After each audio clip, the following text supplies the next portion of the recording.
Tantor Audio, a division of Recorded Books, presents The Only Street in Paris, Life on the Rue des Martyrs, by Elaine Sciolino. Narrated by Elaine Sciolino. The Perfect Street. The Rue des Martyrs is the center of France. Chauvin Molassac, neighborhood photographer. The Rue des Martyrs is the center of the world. Lillian Kempf, resident of the Rue des Martyrs for 50 years.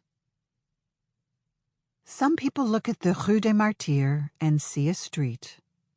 I see stories.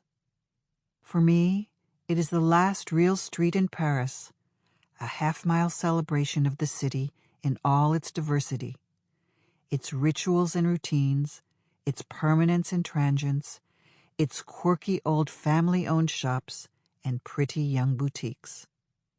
This street represents what is left of the intimate, human side of Paris.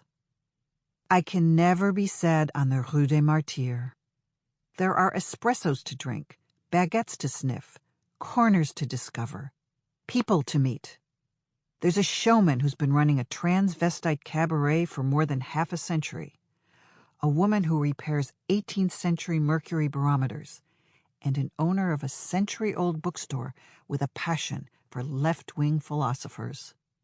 There are merchants who seduce me with their gastronomic passions. Artichokes so young they can be served raw.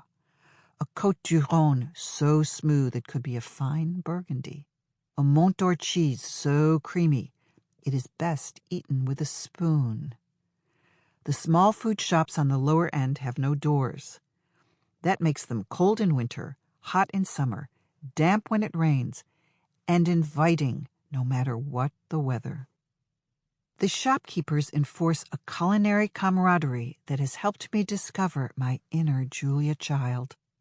What Child wrote in My Life in France resonates here as in no other place. The Parisian grocers insisted that I interact with them personally.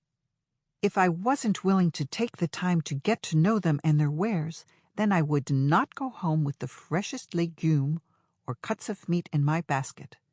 They certainly made me work for my supper. But oh, what suppers! Like Julia, I interact personally. I work for my supper. I caress tomatoes, inspect veal chops, sniff ripe camembert, sample wild boar charcuterie, and go wobbly over buttery brioche. The food sellers watch, bemused. I have been introduced to a sweet turnip with yellow stripes called ball of gold. I have been taught to liberate a raw almond from its skin by slamming it into a wall. Sometimes I even pretend to be Julia, who, like me, spoke strongly American accented French. I never ever tried to imitate her voice, an odd blend of shrillness and warmth, or her chortling laugh. That I leave to Meryl Streep. The Rue des Martyrs does not belong to monumental Paris. You won't find it in most Paris guidebooks. About a mile northeast of the Place de l'Opéra and a half-mile south of the Sacré-Cœur Basilica, it cuts through former working-class neighborhoods of the 9th and 18th arrondissement.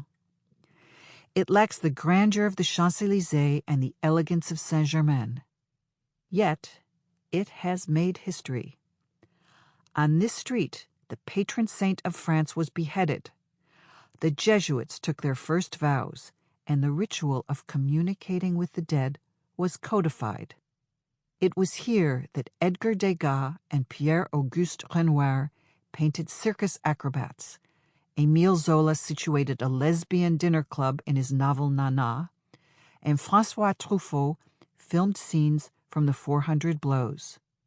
The Rue des Martyrs is mentioned in Gustave Flaubert's Sentimental Education, arguably the most influential French novel of the 19th century, and in Guy de Maupassant's Belle Amie, a scandalous tale of opportunism and corruption. More recently, Pharrell Williams, Kanye West, and the band Phoenix came here to record songs. Sample complete. Ready to continue?